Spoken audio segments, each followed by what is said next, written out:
प्रिय विद्यार्थियों, मैं आज आपको कक्षा 12 के भौतिक विज्ञान के आंकिक प्रश्नों एनसीईआरटी के आंकिक प्रश्नों को कराने जा रहा हूँ। प्रश्न संख्या 1। आपने सीखा है कि समतल तथा उत्तल दर्पण सदैव आभासी प्रतिबिंब बनाते हैं। क्या ये दर्पण किन्हीं परिस्थितियों में वास्तविक प्रतिबिंब बना सकते हैं? स्पष्ट कीजिए। तो यहाँ पे हल है इसका, हाँ बना सकते हैं। समतल तथा उत्तल दर्पण वास्तविक प्रतिबिंब बना सकते हैं यदि वस्तु आभासी है, जैसा कि चित्र में दिखाया गया है। आभासी वस्तु ये है, आभासी वस्तु का वास्तविक प्रतिबिंब इधर जाके बनना है। इसी प्रकार से आभासी वस्तु है यहाँ पर रखी हुई है उत्तल दर्पण के पीछे, और आभासी वस्तु का वास्तविक प्रतिबिंब वस्तु के दर्पण के आगे बनना है। ये हो सकता है। अगला प्रश्न है प्रश्न नंबर 2। हम सदैव कहते हैं कि आभासी प्रतिबिंब को पर्दे पर केंद्रित नहीं किया जा सकता। यद्यपि जब हम किसी आभासी प्रतिबिंब को देखते हैं तो हम स्वाभाविक रूप से अपनी आँख की स्क्रीन पर या रेटिना पर लेते हैं। क्या इसमें कोई विरोधाभास है?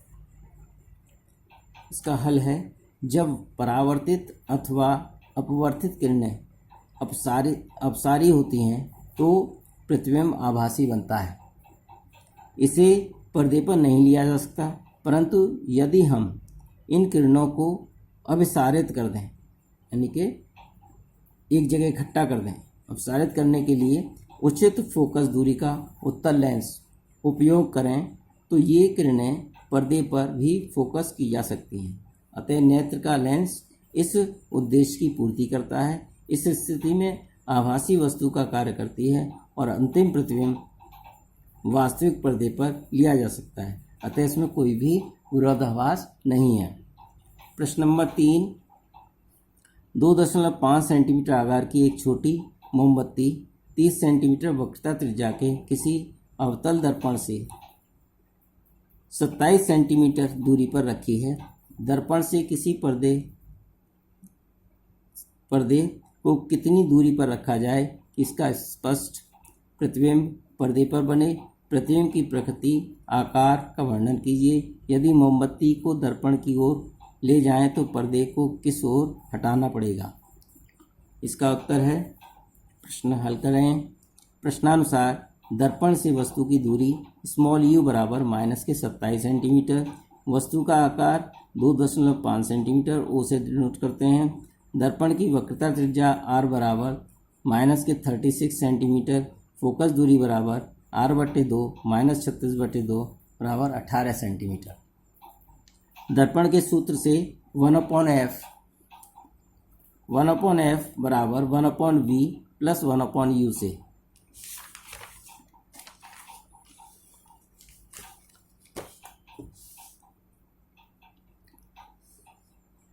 1/v बराबर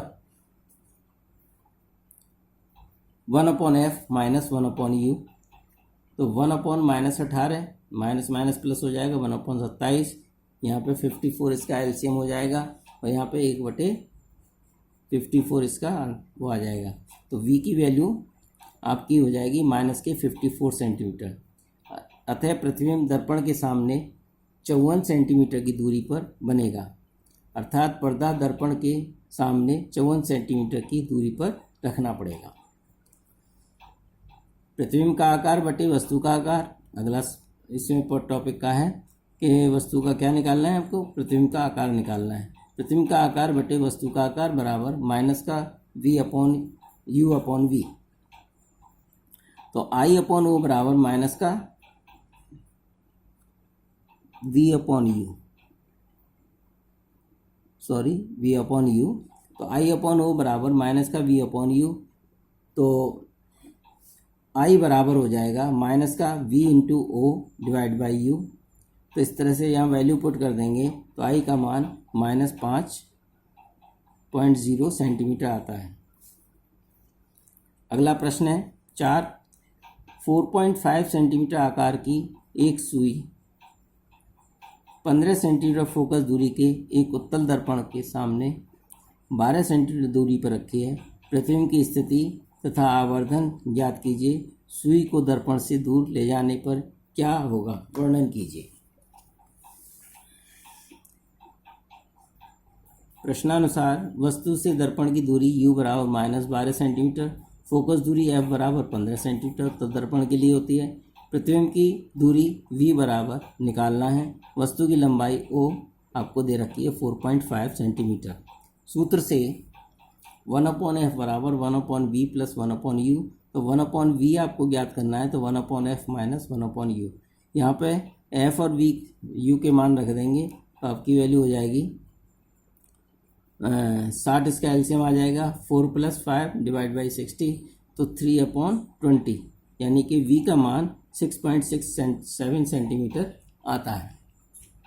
अर्थात प्रतिबिंब दर्पण के पीछे 6.67 सेंटीमीटर पर बनेगा। आवर्धन m बराबर होता है माइनस के v/u माइनस का 20/3/12, तो ये आपका आंसर आ जाएगा 5/9। तो प्रतिबिंब की लंबाई I बराबर m × o, तो 5/9 × 4.5 = 5 × 5 0.5। I की वैल्यू, प्रतिबिंब की लंबाई I बराबर 2.5 सेंटीमीटर। अगला प्रश्न है, अगला प्रश्न 4-5 है। अगला प्रश्न 5, किसी झील के तट पर खड़ा मछुआरा झील के भीतर किसी गोताखोर द्वारा तिरछा देखने पर अपनी वास्तविक लंबाई की तुलना में कैसा प्रतीत होगा, छोटा या लंबा। चूँकि मछुआरा वायु में है तथा गोताखोर जल में है, यदि मछुआरे की आभासी ऊंचाई h1 तथा वास्तविक ऊंचाई h2 हो तो WNA = h2/h1 सूत्र से, स्नेल का सूत्र है। तो WNA जल के सापेक्ष वायु का अपवर्तनांक है, तो WNA = होता है h2/h1 NAA/NAW बराबर 1/4/3, 3/4 हो जाएगा। तो WNA बराबर हो जाएगा h2/h1 बराबर 3/4, तो h1 बराबर हो जाएगा h2/WNA 4/3, तो h1 की वैल्यू h2 से बड़ी है। अर्थात गोताखोर को मछुआरा वास्तविक लंबाई से तुलना में लंबा दिखाई देगा।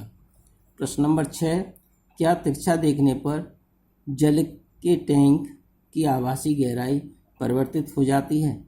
यदि हाँ तो आभासी गहराई घटती है, बढ़ती है, दर्शाइए। तो हल लिखेंगे इसका, हाँ, आभासी गहराई तिरछा देखने पर कम प्रतीत होती है, जैसा कि चित्र में दर्शाया गया है। ये दोनों चित्र देखे हैं आपने। जब सीधा देख रहा है तो यहाँ पे ऊंचाई कैसी है, ज़्यादा है, और यहाँ पे जब तिरछा देख रहा है तो यहाँ पे ऊंचाई कैसी हो गई, कम हो गई। तो ऊंचाई तिरछा देखने में ऊंचाई कम हो जाती है। प्रश्न के साथ, सामान्य कांच की तुलना में हीरे का अपवर्तनांक काफ़ी अधिक होता है। क्या हीरे को तराशने वालों के लिए इस तथ्य का क्या उपयोग होता है?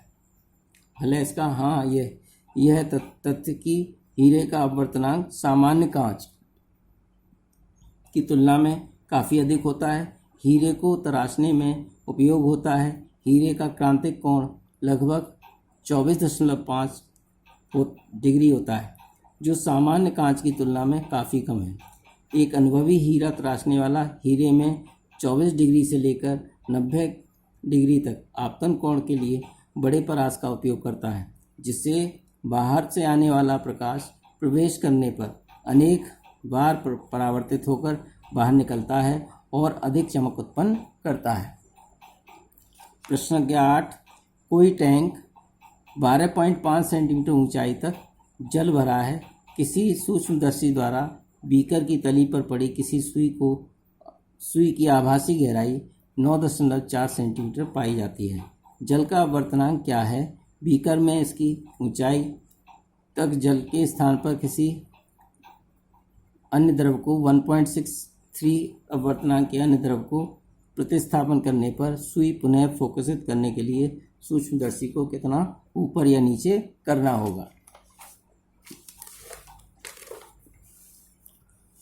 हल है इसका, वायु के सापेक्ष जल का अपवर्तनांक वास्तविक गहराई, वायु के सापेक्ष जल का अपवर्तनांक वास्तविक गहराई बटे आभासी गहराई।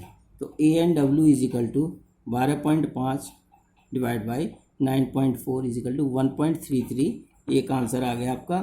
प्रश्नानुसार दिया है द्रव का अपवर्तनांक ANL यानी कि वायु के सापेक्ष द्रव का 1.63 दे रखा है। सूक्ष्मदर्शी द्वारा लिया गया पाठ्यांक आभासी गहराई बराबर वास्तविक गहराई बटे द्रव का अपवर्तनांक। तो आभासी गहराई हो जाएगी 12.5 डिवाइड बाई 1.63 अर्थात 7.7 सेंटीमीटर। अतः सूक्ष्मदर्शी का वास्तविक विस्थापन 9.4 minus 7.7 is equal to 1.7 centimetre नीचे की ओर करना होगा।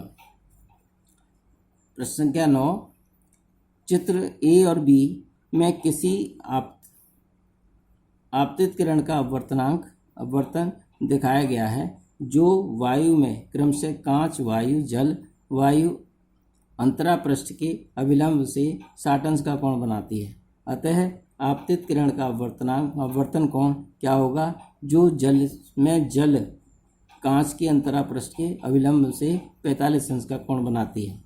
ये तीनों चित्र दे रखे हैं आपको। आंसर देखिए, ए वाला अपवर्तन के लिए स्नेल का नियम ANG बराबर sin I upon sin R। तो यहाँ पे sin 60 अपॉन 60 35 रखेंगे तो इसकी वैल्यू होती है 1.51। इसके बाद चित्र बी में ANW बराबर sin I upon sin R sin 60 upon sin 41। इसकी वैल्यू यहाँ पुट करेंगे 1.32। चित्र संख्या सी में WNG बराबर sin I upon sin R 45 बटे sin R। हम जानते हैं ANG into GNW into WNA is equal to 1 के बराबर होता है। यहाँ वैल्यू पुट कर देंगे। ANG की वैल्यू 1.51 और GNW की वैल्यू 1.32। यहाँ पे GNW ज्ञात हो जाएगा। GNW बराबर हो जाएगा 1.32 डिवाइड बाई 1.51। तो WNG बराबर हो जाएगा 1.51 डिवाइड बाई 1.32। समीकरण 1 और 2 से sin 45 अपॉन sin R बराबर हो जाएगा 1.51 डिवाइड बाई 1.32।